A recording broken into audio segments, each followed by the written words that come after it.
Good morning, everyone. Who is teaching your children? Where do they come from? How are they prepared to teach your children? What did they learn before they got to the classroom? And once they get to the classroom, how are they being supported to do their best work? That's the question that we want to talk about today. It's Freedom Friday. It's a great day to talk about it because we can't be free without a good education. We can't get a good education without great teaching. Can't have great teaching without great teachers. We can't have great teachers unless we think about where do teachers come from? How do they get prepared for the job that they have? And we're going to talk about that right after this.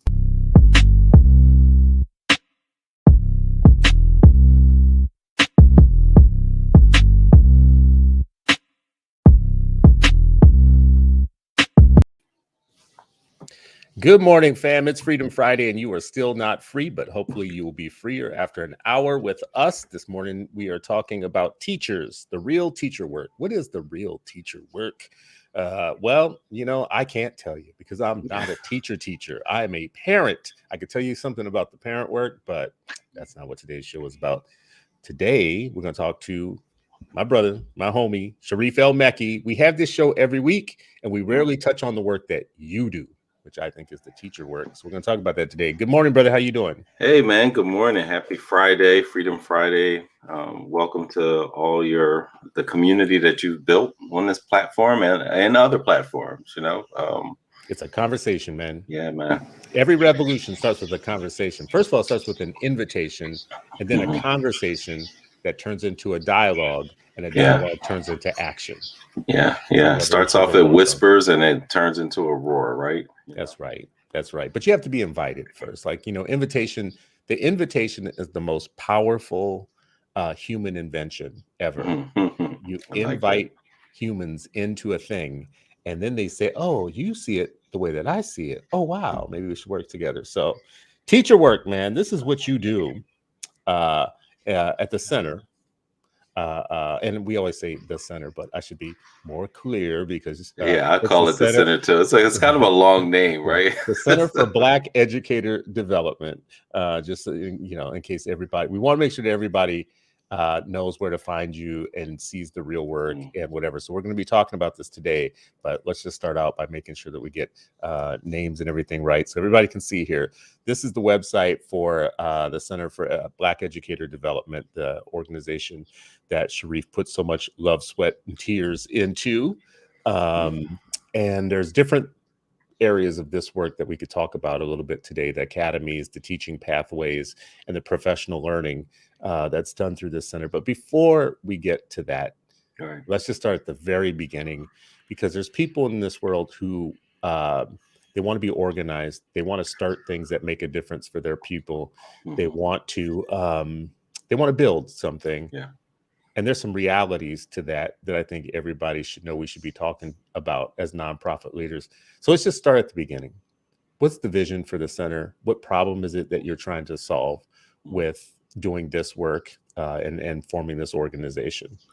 No, absolutely. I think where we started was really, what would it take to build a national Black teacher pipeline? Really rebuild one, right? Like, to have a national Black teacher pipeline that addresses some of the ills that Black teachers face, that aspiring educators are subjected to, that addresses the attrition rate. And so when we look at the leaky pipeline or the school to prison pipeline, what's the opposite of that? What's the opposite of a leaky teacher pipeline? It's like, okay, what would a robust, sustainable, effective, supportive Black teacher pipeline look like? And when we talk about school to prison, and you often say remove the two, because some of these schools are prisons. It's not funny, but it's funny how you put it. What would school to activism look like instead of school to prison? And so those were some of the things that we were trying to address. How do we help students see the connection between activism and teaching students well? The connection between educational justice and racial justice, but ultimately, what would a Black teacher pipeline look like? And so that's really what started this. First, it was like curiosity, right? And it was also feedback from students, as well as tons of educators. But we had students at Shoemaker who were interested in teaching, but they were taking an hour bus ride to the suburban mall to flip burgers. And they were like, Wow. well, there's nowhere really for me to learn how to teach. Yeah. And that, when this one young lady said that, a couple of years ago, I just started thinking, I was like, wow, she's right. If you want to be an artist, musician, you want to explore photography, robotics, STEM of any kind, even athletics, there's a high school for you. There's a high school program for you. There's some kind of magnet, some kind of criteria based something that says, here's our theme. This is what we're going to do. When I started teaching, I was in the art and music, small learning communities. And so we embedded the arts and, through all of our teaching. I was like, if you want to teach, where do you go? It's real funny that years ago in Minneapolis, and a little bit about our district because you've done some work here, we, like many other districts, had small learning communities, and one of the small learning communities was teaching. So we had like everything from cosmetology small learning community and a physics one, HVAC, and there was literally a teaching one, right? And I remember saying to them then that the balance was offset, that it was mostly girls that went into that. And I was like, y'all gonna need to start reaching down to like 8th grade before high school to get some young men involved. Now, to that point here, driving your work, you were the first person I ever heard say this 2% figure. This is from an article that Travis Bristol did. I was just looking for a stat. It said Latino, Black, Asian, and Native American teachers account for 17% of the U.S. public school teachers. About 2% are Black men, and that's even in a world which over half of the students now are children of color.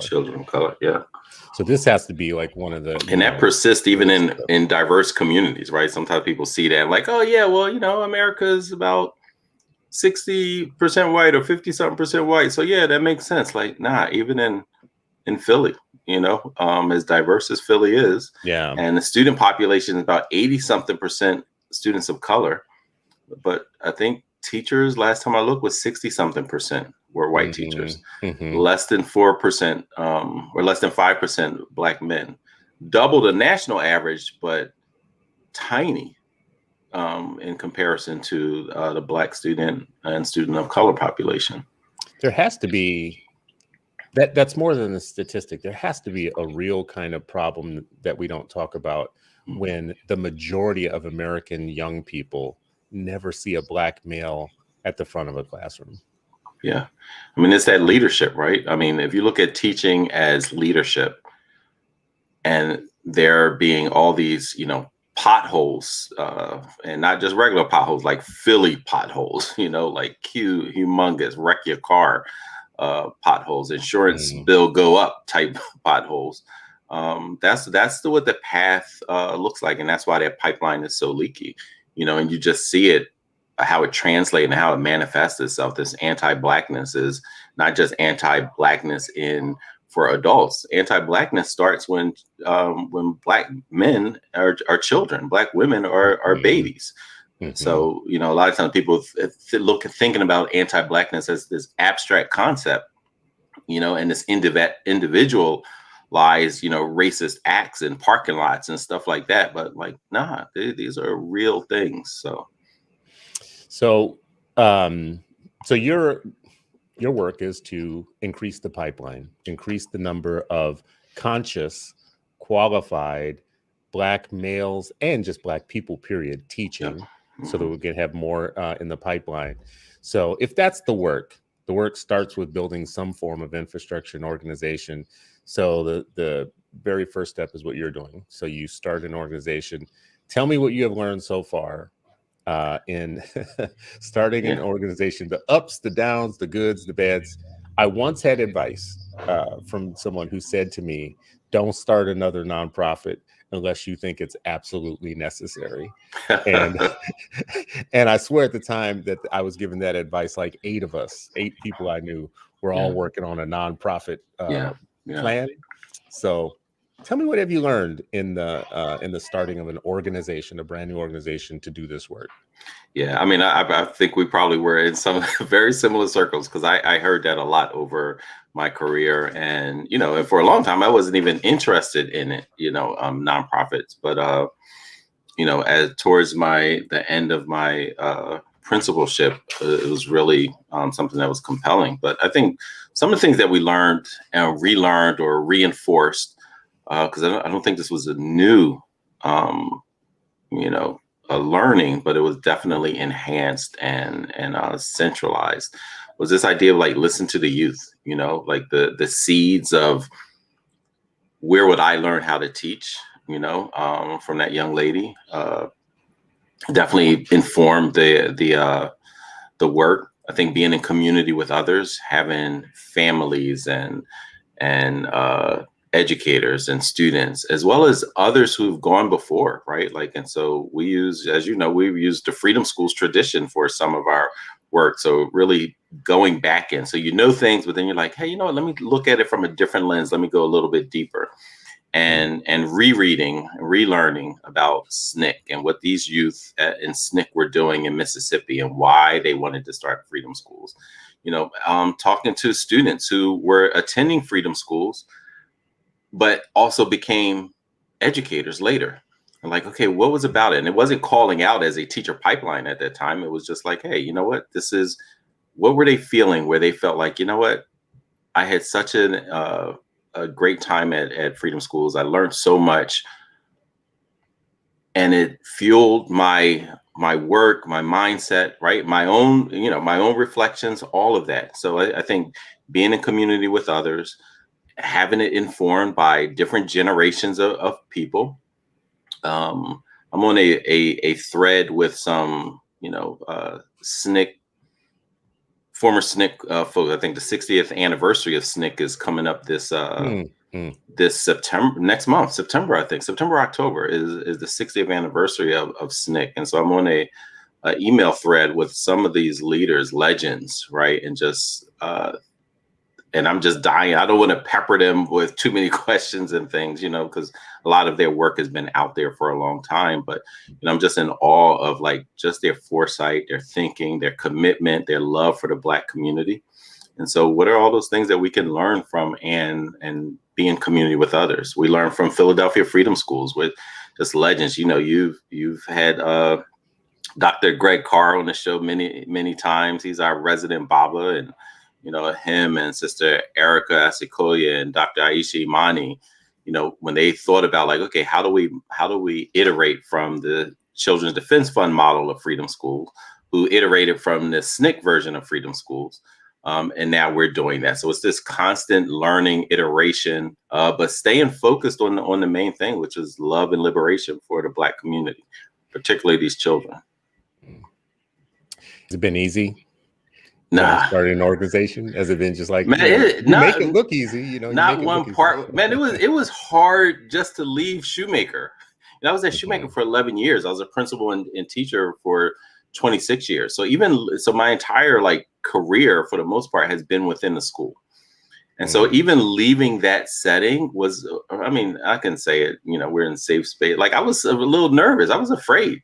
Just should I leave my school? One, I loved it deeply. Two, I had never done anything else. It's like those folks who play, professional sports or whatever it is, right? And they're like, I've never done anything else as an adult. And so there was a little are you sure you can survive outside of being within a school? And it wasn't just outside of a system. It was also when you work in a school, you have an instant community if you choose to have one, right? If you choose to build one. And I was I love being amongst 800 people. Even though I'm an introvert, I still, and I would be exhausted at the end of the day, right? Because you can't, it's you kind of almost have to reinvent yourself if you're an introvert and you're an educator, right? You're you have to kind of come out of those two things don't seem to go together. They don't, right? But I loved it, and just being able to support children and youth and having these relationships with families. And, I think I'm one of those introverts, the small talk, I'm not good at, but if it's a deep conversation or a deep relationship or a deep connection, that makes it much easier. And I think being in a school was it was amazing. And I think part of that was because one of my sources of love and feeling that sense of community and nostalgia was when I was a child in school. Right. And so those connections, if you have we talk a lot about the trauma and the triggers of childhood that manifests as an adulthood. But suppose you have like deep love with something. Like I loved Nitham Musasa. I loved my elementary school experience. I love my middle school experience. And so what does that mean when you choose to become an educator? Like it's tapping into something deeper, something spiritual that connected you from the very beginning. But so the challenges was right from the beginning. Like I thought and prayed and talked to folks, including Chris Emden. You know, I was with Chris Emden in Kansas City and at Amplify 1 year towards the end back in 2018, and was asking them like, hey, you know, here's what I'm thinking. What do you think? You know, I consulted with you like, hey, I'm nervous about Go. What do you think about this? You've started many different organizations and been a part of some really dope programming and movements, and so being able to consult with your party, and then from the beginning, I think as all Black-led, Black-founded organizations, fundraising is hard. You know, getting connections, getting in the door, having, you know, you see people doing subpar work, average at best, and they may have somebody's ear and somebody's attention, right? And so, you know, all of those, you know, I had a white friend years ago. He said, hey, typically, it's like, I see this over and over again. He called it a napkin plan. He was like, I can come in with an idea on a napkin. He said, I see Black people actually doing the work from the communities, and they have to come in with binders. Was it tested? Was it this? He's like, so y'all have to actually prove work. He's like, all I have to do is share an idea. And, you know, he was doing a broad generalization, but still, like that napkin thing. The truth. It's like, my ideas get funded. You have to get your work funded. He said it's very different. That's so crazy, especially, you know, in a world where everybody is saying that they want to have impact and make a change. The way that they fund impact oftentimes is a little bit shaky, gets a little bit weird. Right. When you shared that article about $1 billion, like the billions that were promised and never made it to to Black community, like that still comes to the front of my mind every once in a while. I'm just like, that is not surprising, but astounding at the same time. I mean, there's just, in some cities, you just have like massive amount of nonprofit dollars going through a zip code, and none of that money is actually in local infrastructure of the people who are actually doing the work. It's actually a whole sea of people who live off of poverty funds, you know, funds to do like, you know, poverty work. You know, thinking about like how you scope down, I think one lesson that leaders always have to have is like how to scope down a problem and then figure out what part of it they want to solve, because there's this tendency to want to boil the ocean. So as an outsider looking at you, and I'm thinking, here's the ocean that I see. When we talk about teachers, just in general, there is a linear line. I'm going to make it linear. I'm not saying it's linear. I'm going to make it linear because we live in the West. All right. So I'm going to do the linear thing. There's a problem in the part of teaching where you're just recruiting the right people into the field, right? That's at the very beginning of the pipeline, the long thing. There's just the part of who gets in the beginning and where you get them from. Like, where are those people coming from? Then there's a problem that once you get them in the pipeline, how are you teaching them? What are you training them over the years that they are learning? Like, they're learning to be a teacher. That part of the system is broken. That part of like what you teach them. Then once you let them out of being taught, of how to teach, then they have to go through some gates, some induction gates. And that part feels broken because in some places, 50-60% of teachers are not even passing the first part of the induction part, you know, whatever it is, whatever your state puts you through is causing a lot of people to fail. So that's another. So the ones who get through that gate and actually get into a district now or into a school and start teaching, how they are inducted there and supported and trained over time and socialized into the profession, there's an issue there. And then ongoing after that, the way that we evaluate, the way that we support, and the way that we do professional development. The professional development is the one thing I've heard the most complaint from universally across the board from people, how bad it actually is. So now I just give them this like pipeline, and at every step of it, there's a problem. There's a problem. So how do you decide okay, where you want to play in that linear pipeline, rather than saying, I want to do it all, I want to boil the ocean or whatever. How do you decide what part of that hot mess you want to like correct? Yeah. We wrestle with this a lot in the beginning, and we saw different organizations either trying to do too much or trying to do too little, right? We look at like, okay, if you recruit Black teachers to come into the profession, but then it doesn't matter what the school environment or the ecosystem is that you're inviting them in, they'll come in the front door and then leave out the back door like a couple months later, right? And so like how do you control for that? As you mentioned, like what's the starting point? How many folks are being recruited after they Black folks, Black men in particular? When are they recruited? Many of them, and I've told this story, many times, right? When we started the fellowship, 17 Black men, masters, working on PhDs, all successful in their field. And not one of us had been recruited or invited into the profession when we were younger. We were all recruited after we graduated college. Right. So one of the first things we did was like, let's ask our colleagues. Most of them, many of them were white women. And the average response was third grade, was when some adult had a conversation with them about teaching, about leading a classroom, about you would be great leading a class, or you'll be a great teacher, blah, blah, blah.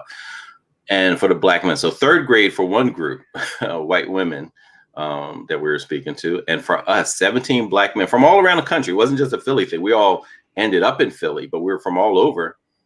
After college graduation, like one of the brothers, James, he was working in an after school program. The principal saw him and was like, you're amazing with these students. You have a college degree. Yo, you should become a teacher. For me, it was like, hey, I see you want to be an activist. You know what? Best purest form of activism is teaching Black children well. I was like, oh, all right, that's great. So it was like all these folks, we were attracted to it after it, invited afterwards. And so it's the part of like where they start, who's recruiting, and where do they end up? And so for us, it was like, okay, if we start early, high school, what would they need to even see school differently? Because many of them, they're expert in the student experience and experts at seeing how they receive the leadership or lack of leadership in classrooms and schools and districts. And they're saying like, nah, I don't want to come back to this. I don't want to do this. I want to. But then if you say like, if they have a different type of experience, if they have a freedom schools experience and they see, oh, you know what, honoring learning and education is also part of this work. I may not have gotten that, but I'm experiencing it by leading this first, second, and third grader as I'm doing it. Right. And so it gives them some kind of counter experience.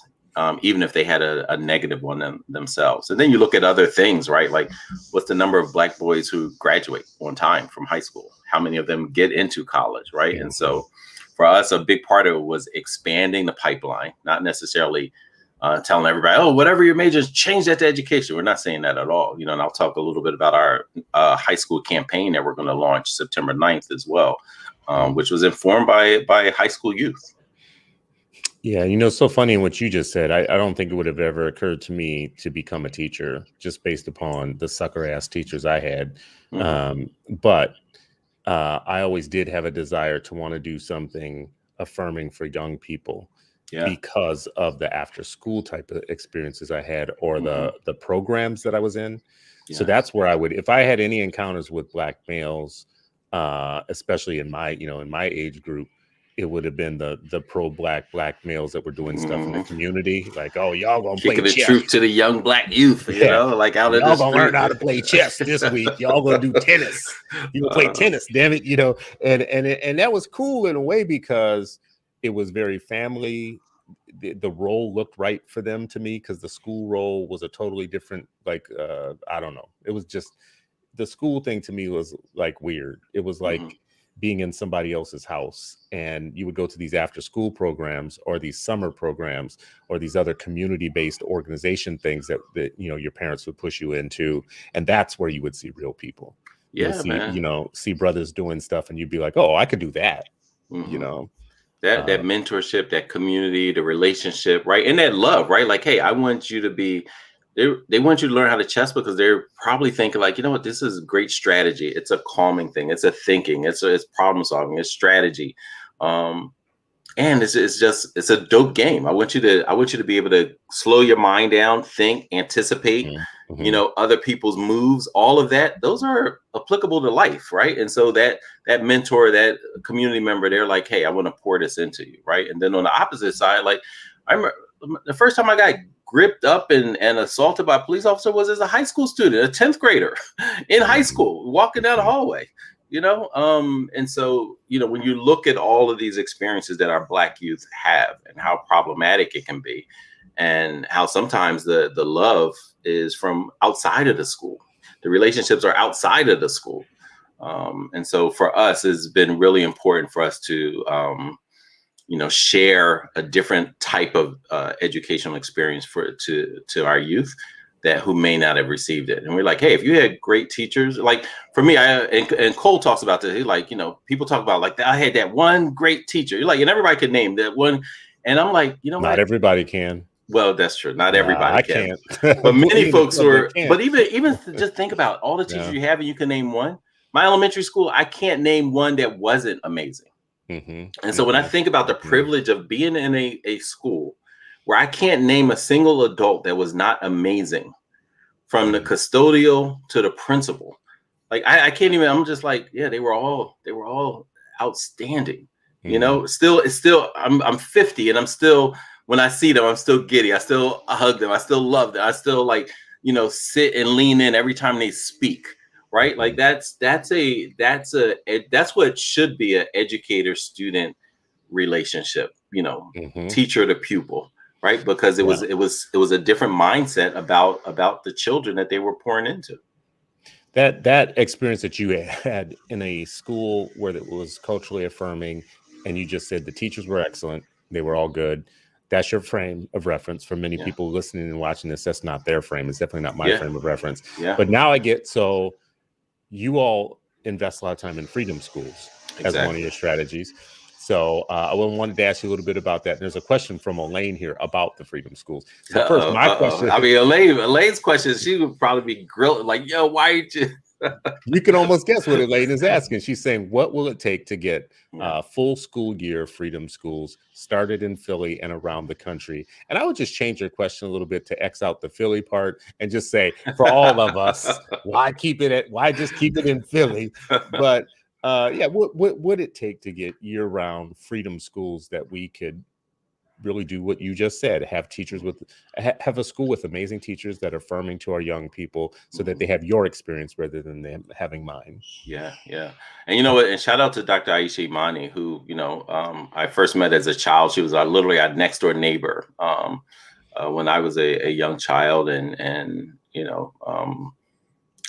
to see later her to be this, this leader, this educational leader, international educational leader, and she started Sankofa Academy Charter School to do just that, to take the freedom school concept and make it, year round. It sounds very similar to the school that you speak about in Oakland. I forget the name of it. Ilamonde.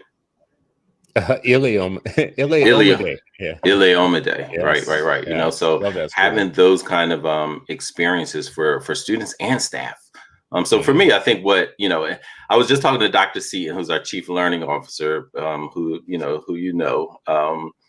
and she reminded me, so she's like, when we were principals together, which was years ago. I mean, we're talking about like a decade ago when we were principals together. She said, you would always talk about you wanted to start a whole nationwide freedom schools. I was like, really? I was like, I'm not surprised. I don't remember the exact conversation, but I was like, I would often say, I want to build Ntamusasa. So, I mean, it takes a lot. I mean, one, it's not something you want to rush. I think sometimes, people do things, as you started off saying, like too quickly, and then it doesn't quite reach the bar of excellence that you wanted to. And sometimes it's like, you have to slow down. You have to make sure that you're a learning organization. You're being thoughtful, deliberate. And you don't want to have too many goals and visions right now. And like I tell, Mama Toya often, because she says something similarly, and it's just like, hey, you know what? We need teachers for them first. So I'd rather really focus on developing a teacher pipeline for them to be able to go in, because some of these folks who are coming through our teacher pipeline, they're going to be the ones to start the Freedom Schools year round, right? Like that, they're going to be the ones that start like actual schools that model Nidhamu Sasa or Sankofa or Ile Omide. Like it may not necessarily be me specifically. It may be folks from our community that do that, but they were supported. You know, what Tupac said, "Hey man, it might not be me. I might just help spark the brain of the one that actually solves the problem." Yeah, so I noticed how you didn't answer the question, which was, how do we get full-time year-round freedom schools? Well, listen, we're trying to grow. I mean, this year we had 200 scholars. Those are first, second, and third graders. We had 99 high school and college teacher apprentices. And this goes back to like one of your earlier things, like as a nonprofit, like we couldn't handle all of the applications. Oh, wow. So we hired less than 50% of the applicants. And yes, some of it is competitive. We have limited resources, but some of it is just like there were far more interest than we had the capacity to support. Right. Wow. And so part of us, how we're thinking, it goes back to those holes that you mentioned in the pipeline. Suppose we hire so many folks, like, yeah, we're growing, but we don't have the right coaches to support them. Right. And then we have all these youth who are like, yes, but we didn't plan well, or we didn't have the capacity to have the coaches to support them. Imagine that they were already disillusioned and they saw this opportunity and said, yeah, now I'm coming in. And then suppose we didn't support them. Right. And so then it's compounded disillusionment, but even worse because it's in a Black organization. Right. You know, where they may say like, look, yeah, that school, that wasn't Black student centered, blah, blah, blah. But now see this, now I'm coming. What? Y'all didn't have the capacity. And now my disillusionment gets compounded. My experience become even more negative. And then this time when I walk away, I'm gone for good. You know? Yeah. And unfortunately, that's the gift that keeps on giving for Black organizations. For white organizations, they fail up often. Oh, yeah. You get a promotion. Yeah, you get a promotion. I call them disciplinary promotions. They get disciplinary promotions. Oh, you failed? Let me give you another $5 million and, you know, have you try it again. A bit more. Elaine Wales also had a question, or it was really more of a prompt for you to talk about the work that you did with Boys Latin in Philly and helping them. And I don't know what that work is exactly, but she says, can you talk about the center's role in the pipeline you've created at the Boys Latin of Philadelphia charter schools and all boys, 99% Black male student population charter school? Yeah, well, listen, you know, Dave Hardy is a friend of the show and a friend of the movement that you know well.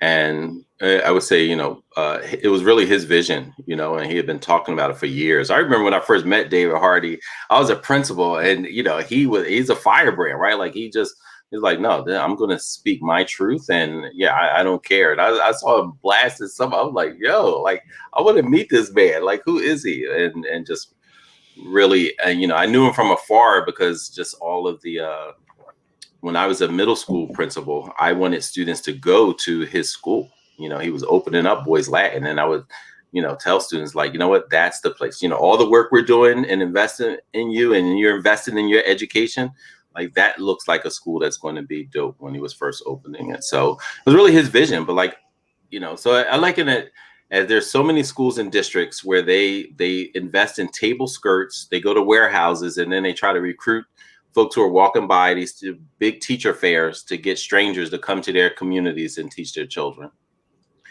And they ignore the high school students who are there in front of them for 4 years.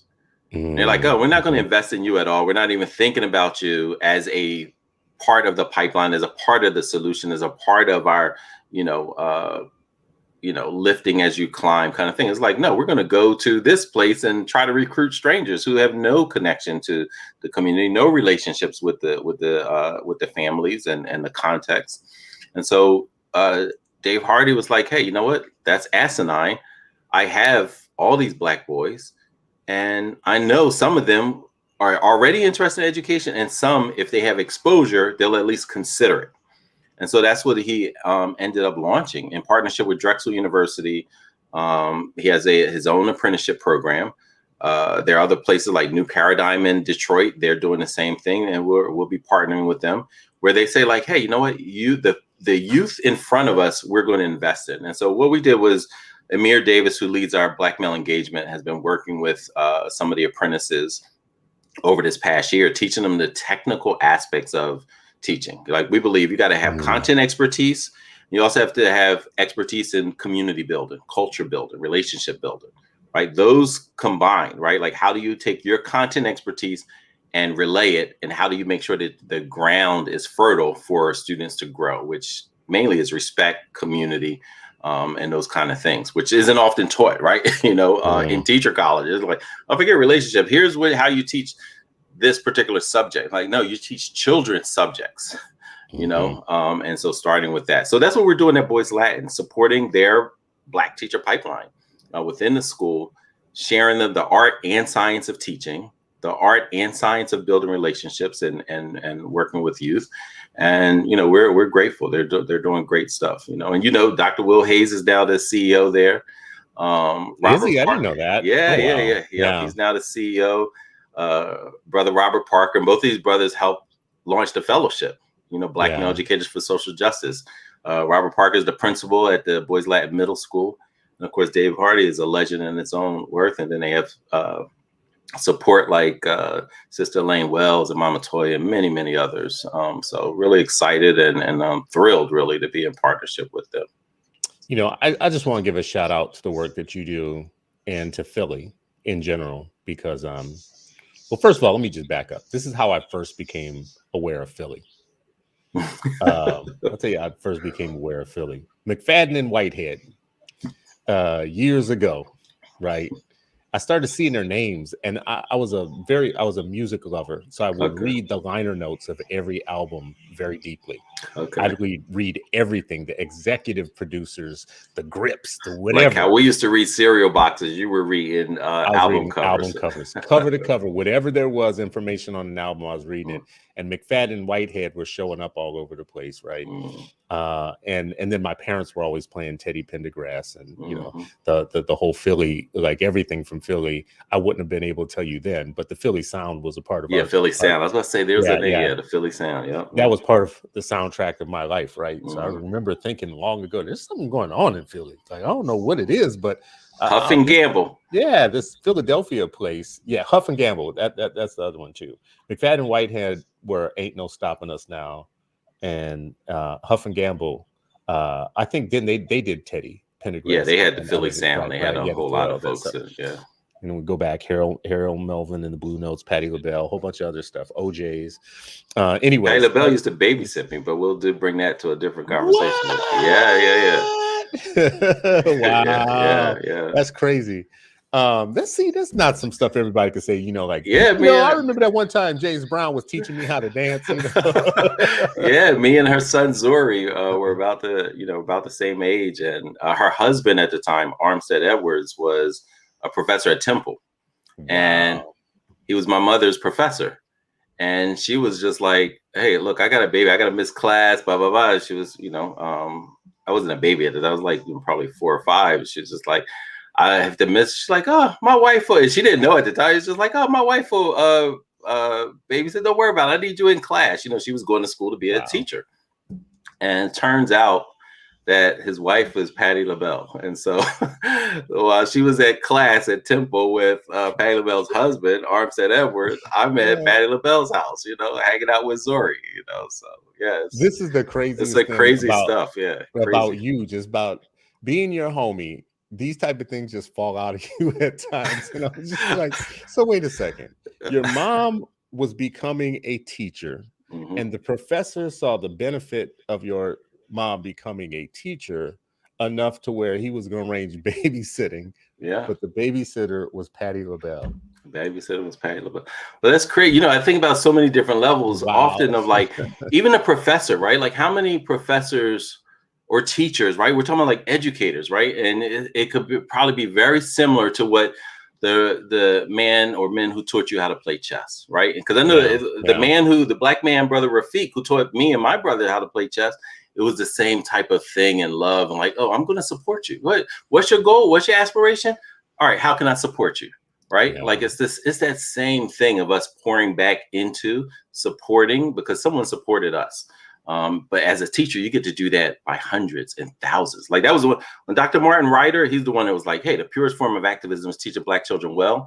And when he said like, hey, if you teach 5 years, here's the average amount of people that you'll be able to, if you do it right, you do it well, you do it respectfully, here's the people that you will be able to support. Then he drew a bigger picture on the board. And it's like, here's their orbit.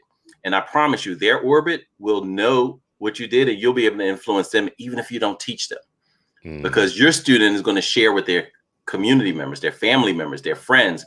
I feel respected and loved. Hey, here's what I learned. Here's what I told. Here's what we were debating. Here's what I discussed. And here, let me show you. It's like, that's the impact. It's like, it's the ones in front of you and the one, when you do it well. And flip side, if you do it negatively, you're still going to have that impact, but it's going to be demoralizing and defeating for them. Wow. But yeah, some of the stuff you just forget about. I'm like, oh yeah, I know. Speaking of that, because you mentioned Patti LaBelle, and I was like, oh yeah, guess what? No. Yeah. So. Well, here's where I was going with that before you dropped in that crazy story like you do all the time of your connections. This is a story about you as a connector and a relationship, a relational person. When I first, so I came to Philly to meet you years ago. It probably been 2014, 15. Yeah. I came down there, and that was my first, time there. You were having a Black educator gathering of young people or younger Black males who educate. You had Dr. Height come and speak to the group that night, and it was in this apartment building where the brothers lived together, and I met some people from city or there or whatnot. But the thing that struck me right away was I was doing a lot of traveling, and this was the first time I had been in a room specifically of young Black men who had that Philly look to them, like just sharp as hell, sharp and blah blah blah. And then I met everybody except me. I mean, I was amazed though. In like, I had been in all these mixed rooms. I had been in a lot of rooms with a lot of women, but I had not been in a room where it was all young, sharp, well-dressed Black men who were educated, who are very culturally affirmed themselves, first of all, like seemed culturally healthy themselves, and were dedicated to our children, teaching our children. And I remember coming back from that saying, man, I don't know what that is, but there's something to that. There's something going on there, and I want to come back to Philly. Fast forward to your fellowship meeting that you had at the University High School, I think it was called. Universal. Yeah. Now this is much bigger now. Now this is an you saw the auditorium full of Black men. Yeah. How about that? Right? How about that? Yeah. And there's a DJ and there's young Black men with their pants too short, but they all look sharp. They look sharp. There's high waters and there's like fresh cut fades everywhere. Tight clothes and beards, right? Tight clothes, bow ties and beards. And I met more than one young brother there that I was just like, this is a sharp, young, Philly looking brother, blah, blah, blah. And turns out that they're a Dr. Young, sharp brother or whatnot. And they want to teach young people. They want to teach children. And I'm thinking to myself, I don't know what this dude is onto here, but he's onto something that needs to be bigger. And then, of course, after that, you had more fellowships and there's more opportunities. But Josh, I brought my son to come back just so he visually could see what it looks like, what Black excellence looks like in terms of this work. And it was dope, just really dope work. And it keeps going on. You just mentioned what triggered that memory for me, too, is Dr. Hayes, was one of the brothers that I met. And now you're telling me he leads Boys Latin, which I didn't know. I mean, what an amazing kind of story. So your work, bruh, is just like, it's a silent killer. It's like, you're not out here being flashy, and saying, look at me, look at all the work I do. But man, the relationship work of bringing all those brothers together is amazing. Yeah, I mean, I think it goes back to, being in community with others. If that's how you experience education, if that's how you saw, your own formidable experience in the work, in activism, in education, then it's only, I don't see how you deviate from that. It's that's how you grew up, and I often talk about, like, because many people, myself included, were so young when we start teaching.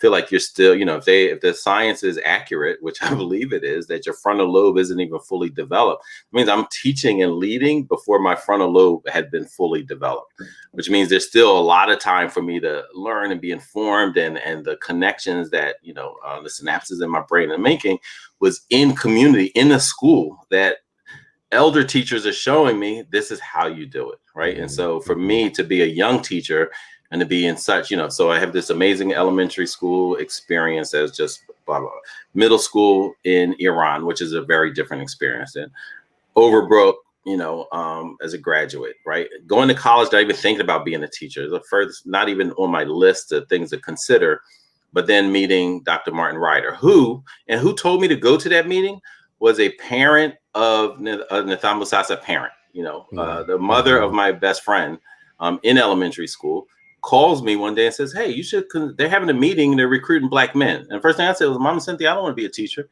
She's like, yeah, but I think you'll be good at it. At least go to the meeting. She was one of the mamas from Natham. So of course you're going to listen, and you listen to your elders. So I went begrudgingly and just like, all right, I'm going to go because Mama Cynthia asked me to. Then I meet Dr. Martin Ryder, veteran Black educator, who's talking about activism and teaching and the connection and how they're inseparable.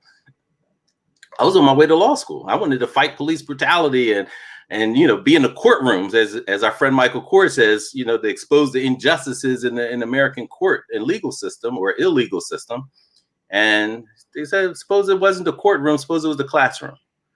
And it got my attention, right? And so through all of that, then when you become a teacher leader, or your sphere of influence has increased or expanded as a principal, it's only right that you're also like, hey, I can't do this without being in community with others. That was shown. That was the foundation. That was, that seared into my brain in the most positive way. It's funny when you say, well, we all listen to our elders or whatnot. I feel like there's some other brothers that got that call and didn't go to that meeting. Yeah. I'm sure. So you actually listened, which is a good thing. You listened to that voice. But it's also back to the relationship, right? Mama Cynthia, right? Like in the relationship, yes, and the love and affection that I have for her. Like, I'm like, all right, out of respect for you, I'm going to go and check this out. I feel like that's the whole story too. Like you do so much good work, but at root of it is, number one, the root. You feel rooted. You feel rooted in a community and a family, and that gives you that type of reverence and respect for relationship with others and what they have to say to you. So like that relationship you just talked about could be a very powerful one, because she could have told you to do a lot of things. Yeah, and I would have done them. I would have probably listened, and not probably. I can't even imagine. It's one of the things, like, I can't even imagine just saying, no, Mama Cynthia, I ain't doing that. Like, or just like, all right, sure, and just hang up, like, I ain't, whatever. I can't even imagine. I can't even fathom. If Mama Fasaha, who you met, called and said, hey, I need you to do X, Y, Z, I can't even fathom saying no. Yeah, that, that to me, that's like just. I mean, that's about as close to blasphemous as you can get. Like, these are your elders in your community. But I think when you talk about like that rooted, the rooted nature of being educator or activist or being in the community, I think that was one of the reasons why I was so afraid to leave my school. Yeah. Because I had such grounding. I had, just this love and this community. Like, do I really want? It's like almost a cocoon in some ways, right? Like I could, like, no matter what was going on the outside, I could be like, you know what, we're focusing right here with these 700 and plus students. I ain't got to worry about this or that and this and that. So that's, but I'm glad I did. I miss it, and I love what I'm doing. So. Well, I think what you're doing now is just like an extension of what you've been doing. Yeah. So it's they're not even two different things. They're kind of like it's the outgrowth of your understanding of the work. Let me ask a couple of critical questions. If I'm a white teacher right now listening to this, how does this affect me? What would you say if in my ears I'm hearing your push for Black male teachers is an indictment of what I'm already doing right now? The work that I'm doing as a white teacher. How am I supposed to hear this as a white teacher? What role do I have to play? Because, I mean, let's be real. The majority of our teachers are white. The majority of our teachers are white women. The majority of them do listen to things like this and want to take it in. Like, what does this mean for me and my work? So what is the answer to that? Like, they're going to be the majority of teachers for a while. For quite so long, yeah. Yeah. So when they listen to this, they have to decide what role they play in this and what they, how should they care, or, you know, so help them out. That audience member who's thinking that, help them right now think about how they play in this, or how they should think about it, how they support it. Yeah. I mean, I think first thing is listen with humility and really do be reflective.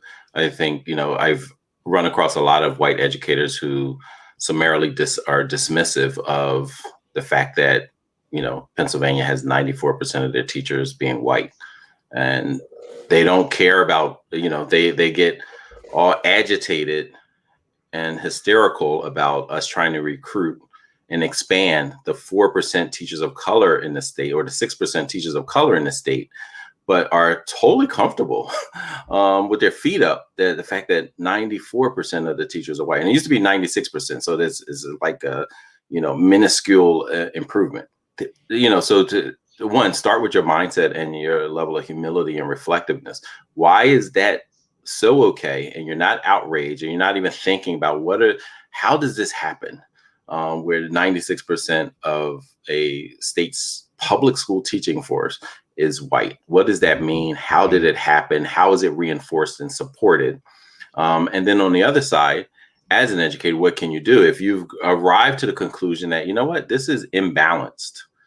This is a disservice to have something like this. Okay, what can I do about it? First thing you do is, treat every student in front of you as a potential educator in the future, with a positive and healthy outlook about school, about education, about learning, about books and math and problem solving and the complexities of humanity, for them to be able to think about it and problem solve and all of that.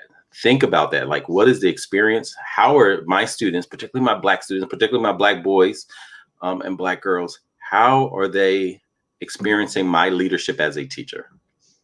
Start there and ask them. Don't just reflect and like, yeah, I think I'm doing a great job. My kids, fine. They love me. I love them, blah, blah, blah. Ask them, and then choose, this is how I'm going to improve, and let them know about it. Let them know, here's what I'm choosing. Here's the feedback I hear from you about my leadership. Here's how I'm going to do better. And that's for all educators. We should be on this constant state of reflection and improvement, But know that some of them are turned off from education because of their experiences. Some of them can't even consider teaching because of their experiences. When Chris Hemden, he came to one of those Black male educator convenings, and he shared with 1,000 Black men, like, hey, the job is going to be hard to recruit, because for recruiting some Black youth to become teachers is like returning to the scene of a crime committed against themselves. And so thinking about that, what is the student's experience in school, and how do we make it more wholesome, where they actually fall in love? We're talking about first love. Make your first love like learning, which it is. How was it destroyed? How was their first love, which is teachers? It's your mother, it's your parents, it's your siblings, it's your family, whatever. And it's learning. That's a child's first love. And where do they go to get that smashed out of them? School. Wow. Well, so another comment that comes up oftentimes in these discussions is the probability of getting, more than 2% seems real slim. So it seems like you have a real uphill battle to get more Black males. Those are the best battles, the hard fought ones. Yeah. Well, how do you answer the criticism? Because 2% is very small. The number of Black, so let's just talk about what might be the difficulty. The number of Black males that actually graduate high school, go on to college, shrinks the number, and then the number that come out the other end with a degree shrinks the number. And in between there, the ones who go to college prepared to be in college, so shrinks, and and then the number of the ones who get recruited into more lucrative occupations, especially when they're talented, even shrinks the pool even smaller. So talk a little bit about why you take on such a hard to do part of the work. Yeah, I mean, and a lot of this is when we experience freedom schools and we talk to and we're just collecting data, talking about like what we're learning. We're collecting all this data and this information from surveys, from small group interviews from our youth who participate.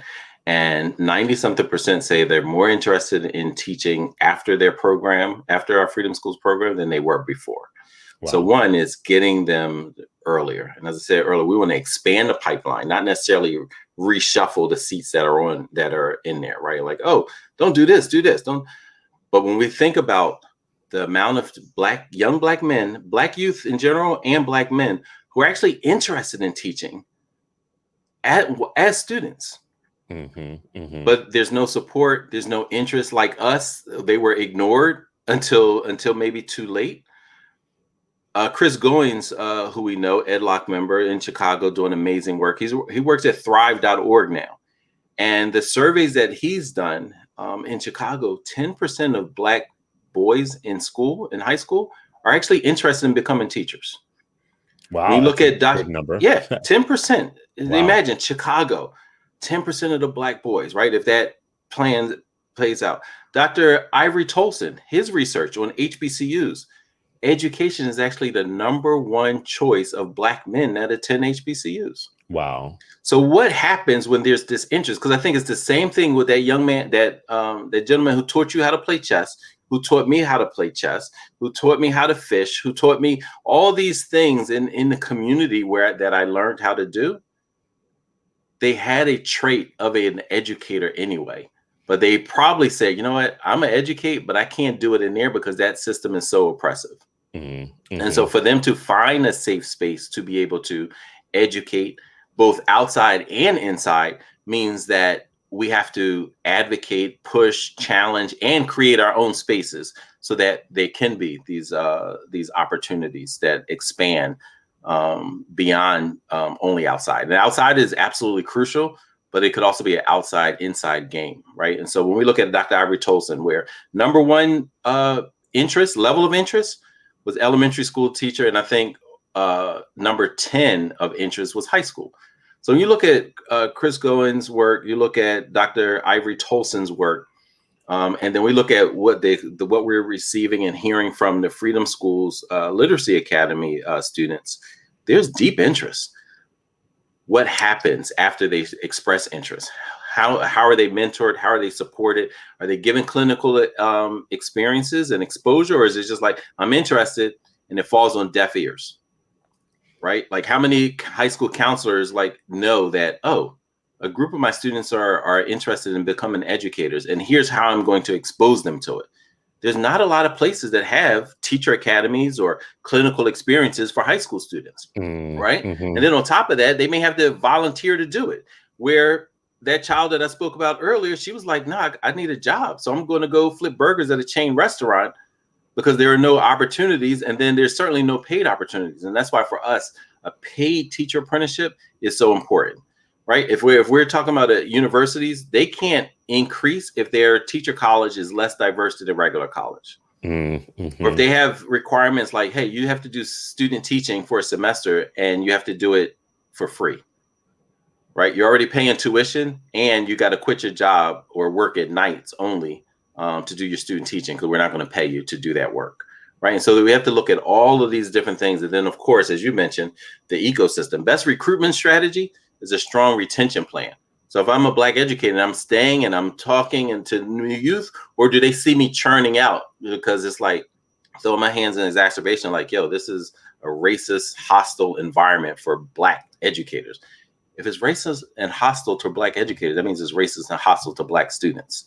So that's the entire ecosystem. So there are a lot of different ways to do it, but the interest that we've seen in our short existence, that Dr. Ivory Tolson expounded on, that Chris Goins and others are seeing, is there. How do we support them to expand the pipeline? How do we support them to navigate the system?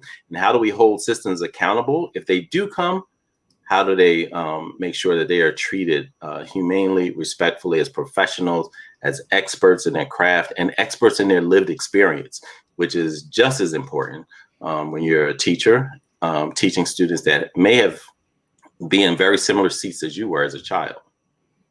I hate to, I was going to throw a whole bunch of these at you, but that was a great, I think, comprehensive answer.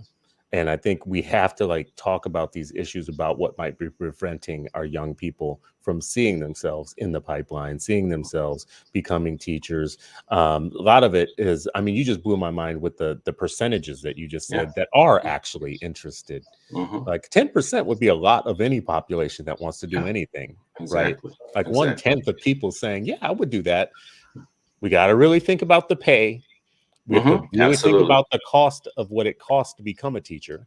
Yeah. Right. Like the barriers of cost. There should be no financial barriers to becoming a teacher if you want to do it. Absolutely not. You should not live. If you're saying like, hey, I'm going to pour into the next generation of human beings in this community.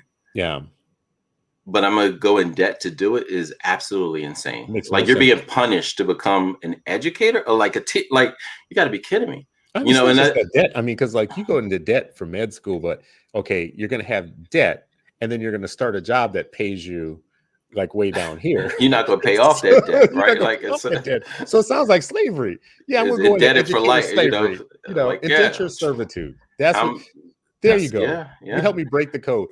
Teaching shouldn't be indentured servitude because that's exactly what it is. You're going to be in debt for like 7 to 15 years.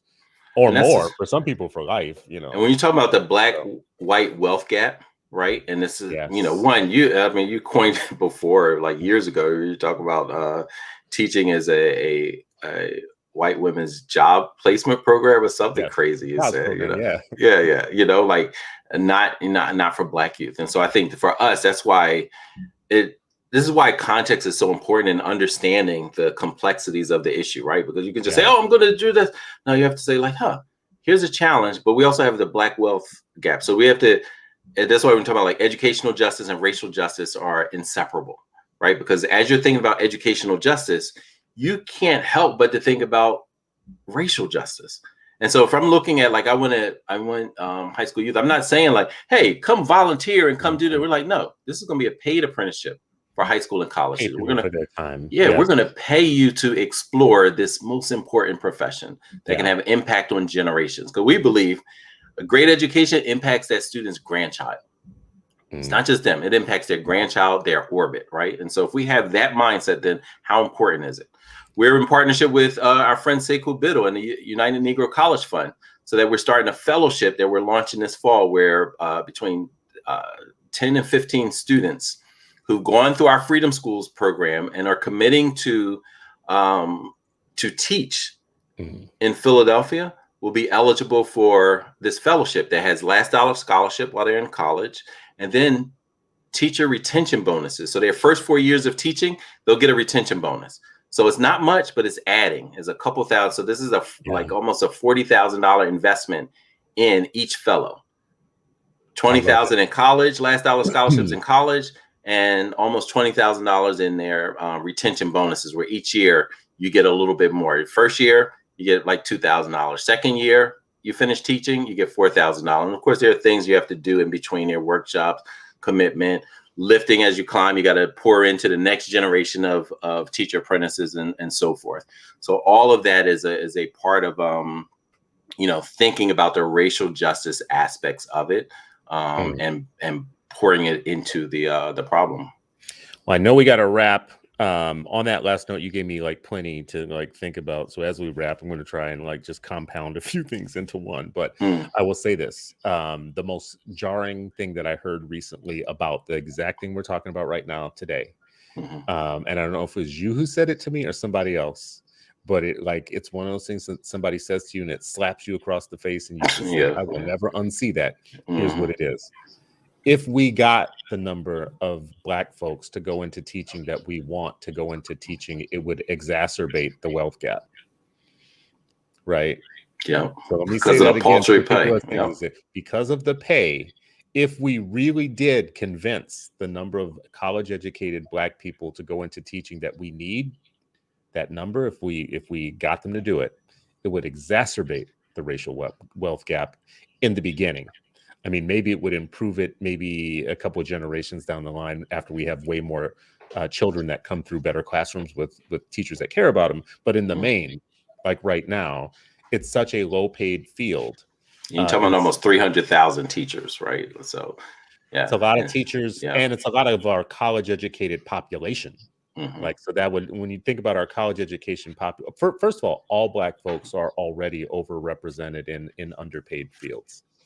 Like, so we already are heavily overrepresented in hospitality and food service, and in healthcare, it's all the low end things like CNA and PCA and phlebotomist, rather than, you know, the doctors, the RNs and everything else. So anyways, I don't want to, we will come back to that because we should have that conversation at some point, absolutely. because that's a negative stat, and I don't want to like leave things just on a No, negative. but it's important, and I think that goes back to the racial justice and educational justice. Like you know, too many people are like, oh, let's just teach. You know, don't focus. You can't.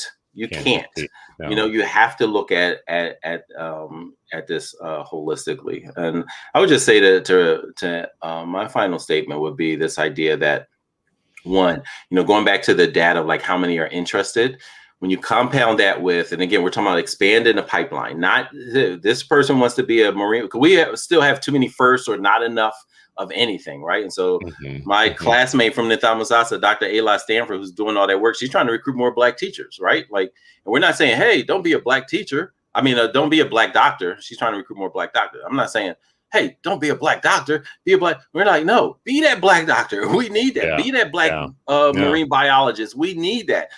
Karina Newsom, who's like this amazing biologist down in Georgia. She's from Philly, but she's in, I think, University of Georgia doing work, right, in biology. Like, we need more of people like her.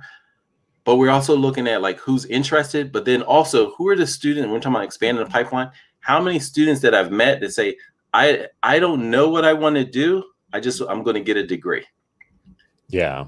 I'm going to get a degree. I'm not married to communications or psychology or political science or political science or criminal justice. I'm not married to that, but I know I need a degree, and that's going to be going to open up a door. Suppose we're like, okay, and hey, look at this. Here's an experience you can have teaching first, second, and third grade, right? We're talking about expanding a pipeline so that it is different. So that the way that to me makes a lot of sense is that a lot of those jobs that they're on track to do for that particular degree set of people those are low paying jobs too, first of all. So the people who go and just get psychology degrees just because, you know, I'm interested in how the mind works and I need a degree, a lot of those end up in retail management.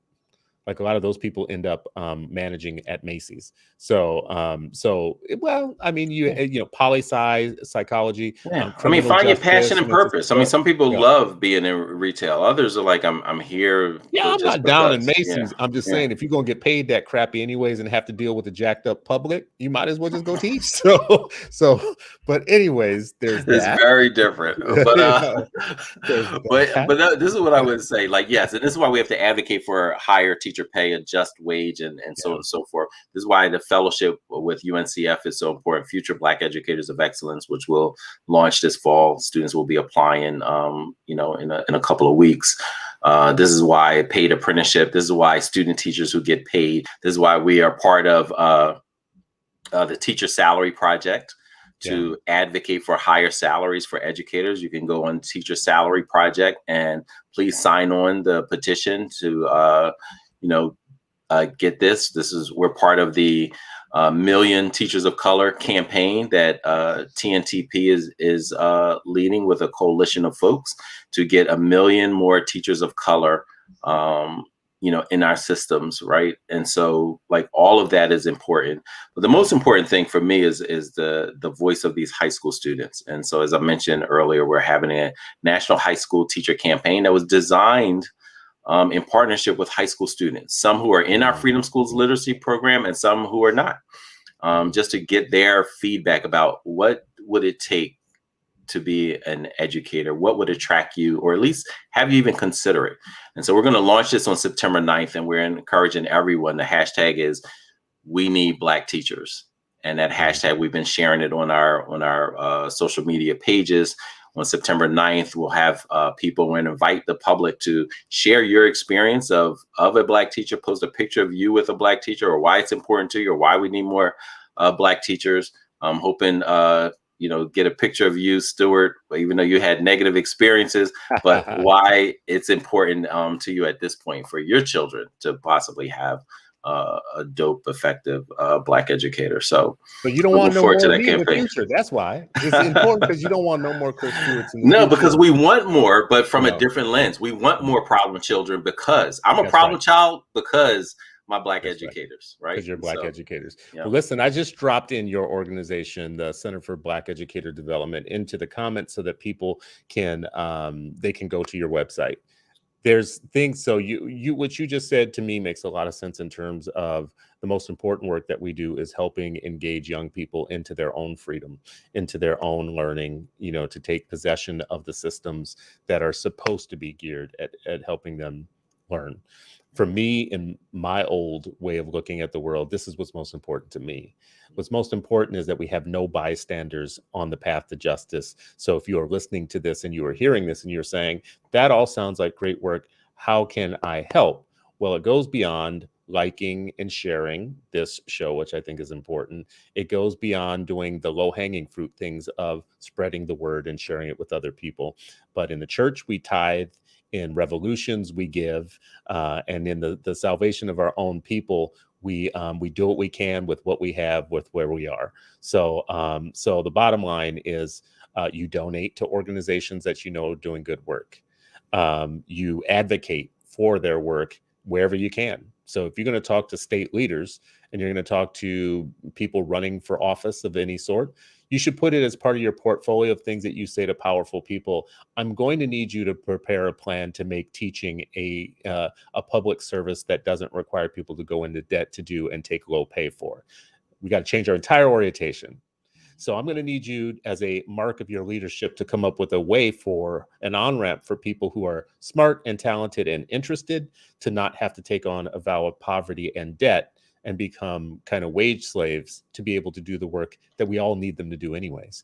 You don't pay money to go into the military, right? You don't have to pay. You don't go into debt to go and put your life on the line for the country that you love. You shouldn't have to do any of that to put your life on the line for the children, for the young people, and for our future. So let's be real about, like, we can do more than just listen to these shows. We have lots of power as citizens. We have power as voting people. Put this on your radar, right? Alongside criminal justice and taxes and everything else you're going to talk about, whatever, just put this on your radar. I do want to say this because Elaine Wells earlier said she remembers the day that she saw me for the first time, that we met for the first time. And it was at that event in Philly. And she said, I have pictures. Well, guess what, Elaine? I got pictures too. Look at us looking like a chocolate Mount Rushmore, you know. Well, some caramel in there too. But I'm just going to say, this was like such a special event to me. I remember thinking, Sharif pulls together a lot of different people into a common cause. That's a mark of real work. That's a legacy you should be happy about. And I was so happy to be in the mix of this. We were on a panel together. It was me, you, Sean, and DeRay, and Natasha Alford from the Griot actually was the moderator. Yeah. It was such a good discussion, and it was such a good crowd and audience. I thought to myself while I was there, I want to live in this minute forever. Like, this is my people, like, coming together, and it was just such a good event. I wanted that moment to continue, and you know what? Haven't had many minutes like that since. Yeah. Right. Community with others. Yeah. Community, network coming together, looking like Mount Rushmore. Look at that. From all over the country, right? Like, and it just shows, like, this is what part of the legacy is for us to, come together and solve problems, making our brothers and sisters our problems, and solving them together. Everything goes back to the Nguza Saba at the end of the day, so. For you, all roads lead back to, and see how formative teaching and learning can be, because all these years later, for you, it all comes back to the root of there. All right, well, let me finish by saying this. Two things. I'm going to start with making a not positive thing more positive. In COVID, there's this thing that is called, like, the RO scale, or the R0 scale, or the R scale. And the R scale tells you how infectious a thing you do actually is. It tells you how infectious, for instance, SARS was, and Ebola, and COVID. And the higher the number, the worse the contagion of a thing. So COVID, you can see an infected person with COVID. This is this little guy right here is 2.5 average number of people infected. So you want to share it? You're sharing it? We can't see it. Oh, you can't see it. Oh, I'm No. sorry. I thought I was sharing it. See, this is what happens when you start getting old. See, there you go. So this is the RO scale, right? And up here you see COVID, where it says COVID. This person is infecting 2.5 people, and that's considered a high number, right? Lower numbers for things like the common cold. You can see this one down here. This MERS is 2 to 7 people, which is a much higher number. The Delta variant that we're talking about right now is up to 10 or so, which means it makes like regular COVID look like play stuff. Yeah. All right. I want to flip this around though. I'm not saying this to get us lost in this. Contagions are very important to talk about in social contagions. Take COVID, the R scale, this, and take COVID and Ebola and all this off of here. And replace these with occupations, right? And police officer, engineer, food service worker, blah blah blah, and teacher. The RO scale of teaching and being a teacher is probably one of the highest number of the most numbers of people you can infect in a positive way. It's the R scale of teaching is an order of magnitude higher in terms of change that you want to make for the world, for the present and the future than almost anything else that you would choose. If you want to, our culture talks about going viral all the time. Oh, go viral. If you want to go viral for real, be a teacher, right? And if you really want to be viral in a positive way, be a good teacher. Be an effective teacher who knows what they want to do. And I like to bring it back down. So, I try here, and maybe friends, y'all can tell me if I failed to take a negative thing, but contagion is a real thing for good and for evil. You can spread good things also in the work that you do in your life. And Sharif, you are, I think, a highly contagious person in terms of the virality of your work, in that you are pushing and impacting so many. The picture I just showed, your work is actually bringing people together who don't all have to do the same thing, but they can support the work. And it's amazing that you're doing it in occupation teaching, that I think has one of the highest RO scale numbers. Now, there's going to be somebody who's smart about infectious diseases stuff who's going to give me a hard time some kind of way about this because I got something wrong here. I know I got something wrong. No, I had not even heard of the RO factor. So, I'm really looking forward to, reading this. I'll send you the link more. Because I know you're the only people that I know that will actually read it. Yeah, no, that's fascinating. Right. I'm like, I want to read this. And then also, I wonder if there's a scientific term for that on the flip side, or is this, because I think it's a great analogy. And I just, it just reminds me, talking about being in community, I'd be remiss if I didn't just share just how much I'm in love with the team that we have at the center. Your team is amazing. Yeah, yes. I love it. I mean, they're just they just blow me away. And as far as how they think about how rooted they are, even though they had very different experiences growing up, childhood, in the profession, that commitment to Black youth, Black communities, the Black teacher pipeline. Well, you guys amazing. Now are super spreaders. You bring people like that together, and it's contagious. You start the contagion, and you said, you wonder if there's a science to this that goes beyond. There is. It's called social network analysis.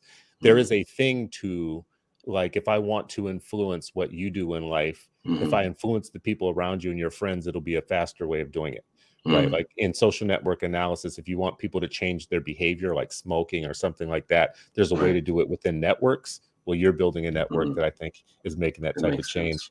The last thing I'll say is let's talk about Caleb Anderson as we end here. Caleb Anderson applied to Georgia Tech as a 12-year-old and was accepted. He just started this past Monday. His as a 13-year-old has started his college career at Georgia Tech. He's making history as one of the youngest people to enter their school. he hopes to major in aerospace engineering. This young man, stop messing with our young people. I just want y'all to tell y'all that right now. Stop messing with the brilliance and the possibilities of our young people. Oftentimes people treat these stories of like, well, that's just a prodigy. Well, I want to tell you that I have read many stories like Caleb's, and I'm not saying that this is his story, but in multiple cases, these were kids that actually were pulled out of the school by their parents and homeschooled for a year or two because they were being told by the school system that their kid was actually in need of special education services in some cases, right?